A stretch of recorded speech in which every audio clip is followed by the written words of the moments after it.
Hello viewers, this is Nikhil Patni, your own realtor. आज एक बार फिर मैं हाजिर हूं आपके सामने वास्तु की कुछ अनोखी बातें लेकर। अक्सर हम देखते हैं कि वास्तु के बारे में बहुत सारी जानकारियां इंटरनेट पे अवेलेबल है और बहुत सारे लोग इंटरनेट पे से वास्तु की बहुत सारी जानकारियां देख देख कर कंफ्यूज होते हैं।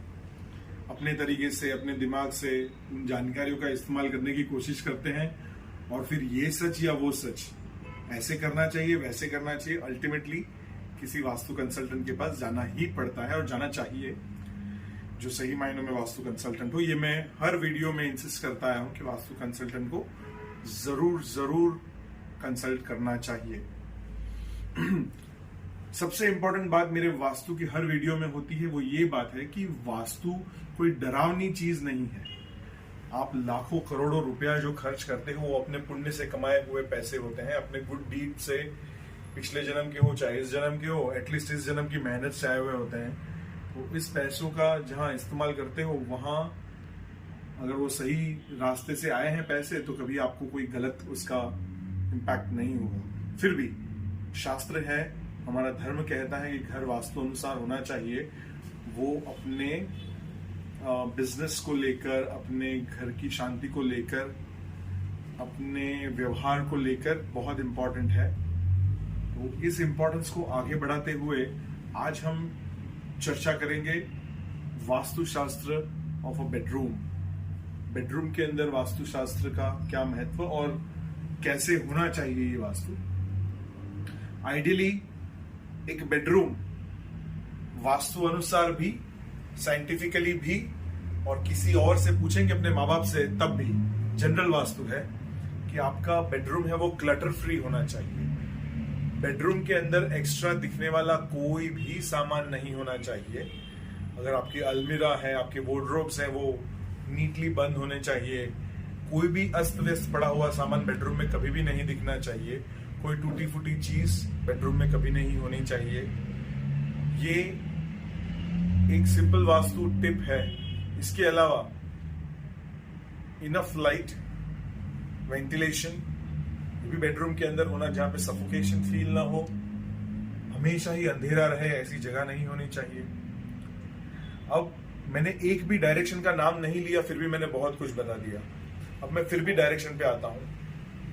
घर का जो मालिक होता है, घर का जो ओनर होता है, उनके लिए रिक्वायर्ड है घर का साउथ वेस्ट जोन सिलेक्ट करना अपने बेडरूम के लिए। साउथ वेस्ट जोन में उनका बेडरूम होना चाहिए जो घर का मालिक है। भाई कहा जाता है घर में उनकी ही चलेगी, नहीं, लेकिन ऐसा नहीं है। घर के मालिक है, साउथ वेस्ट जोन उनके लिए सबसे अप्रोप्रिएट है और पूरे घर की प्रगति की जिम्मेदारी इस घर के सबसे इम्पोर्टेंट व्यक्ति की होती है, या एक ऐसा व्यक्ति होता है जो सबसे इम्पोर्टेंट होता है। ये बेडरूम उनके लिए होना चाहिए। क्यों, क्या, कब, कैसे, इसकी चर्चा हम आगे के वीडियोस में करेंगे, लेकिन इतना जान लीजिए।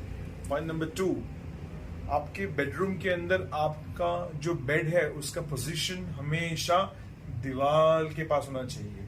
आपके बेड के ऊपर कोई खिड़की, आपके बेड या आपकी जो हेड पोजीशन होते हैं उसके ऊपर कोई बीम नहीं होनी चाहिए। इसके अलावा आपके जो पैर हैं वो नॉर्थ को फेस होने चाहिए। आपके पैर नॉर्थ को, जब आप सवेरे उठते हो और जैसे आप उठोगे अपने बेड पे, आपका फेस नॉर्थ की तरफ होना चाहिए। आपका सर रात को सोते समय साउथ की तरफ होना चाहिए। इसका ताल्लुक सीधा इस अर्थ की मैग्नेटिक फील्ड के साथ होने के कारण बहुत अच्छी नींद आएगी। स्ट्रेस अगर दिन भर में कमाया है आपने, तो वो स्ट्रेस इस बेड पे आते ही कम हो जाएगा। इसलिए आपका सर साउथ में होना चाहिए, पैर नॉर्थ की तरफ होने चाहिए। तो ये हुई बेड के पोजीशन की बात। अब बेडरूम सिर्फ बेड से तो बनता नहीं। बेडरूम में हमारे कपड़े, हमारे वार्डरोब्स, हमारे बाकी का सामान, राइटिंग टेबल, ओके। जो वार्डरोब्स हैं जिसमें हेवी से हेवी सामान हमारे बेडरूम का रहता है, वो बेडरूम के साउथ वेस्ट जोन में होना चाहिए। बेडरूम के अंदर का जो साउथ वेस्ट जोन है वो सबसे हेवी पार्ट, हेवीएस्ट होना चाहिए, साउथ और वेस्ट। साउथ वेस्ट हेवी होने से आपके घर में प्रोस्पेरिटी आएगी। बिल्कुल वैसे उसी तरीके से है जैसे नॉर्थ ईस्ट का कोना जितना हो सके उतना खाली होना चाहिए, बिल्कुल वैसे ही ये उसकी एग्जैक्टली ऑपोजिट डायरेक्शन है। साउथ वेस्ट बिल्कुल हेवी कोना होना चाहिए। तो आपका वार्डरोब रखने के लिए सबसे एप्ट जगह साउथ वेस्ट है। इसके अलावा इलेक्ट्रॉनिक अप्लायंसेस बेडरूम में जहां तक हो सके कम होने चाहिए। स्पेशली अपने पैर के सामने टीवी नहीं होना चाहिए, आजकल सभी इस्तेमाल करते हैं, इससे नींद खराब होती है। नींद खराब होने के कारण सवेरे देर से उठना होता है, सवेरे देर से उठने के कारण बाकी की चीजों में देर होते जाती है। सो इसको अवॉइड करने के लिए सिंपल, वास्तु के जमाने में टीवी नहीं था, फिर भी एक इलेक्ट्रॉनिक संसाधन होने की वजह से इसे अपने पैरों के सामने नहीं होना चाहिए, अपने रूम के अंदर नहीं होना चाहिए।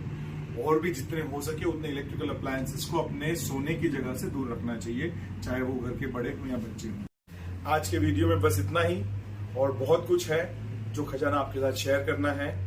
अगले वीडियो में फिर मिलेंगे, तब तक के लिए आपका अपना रियल्टर निखिल पटनी बने रहिए।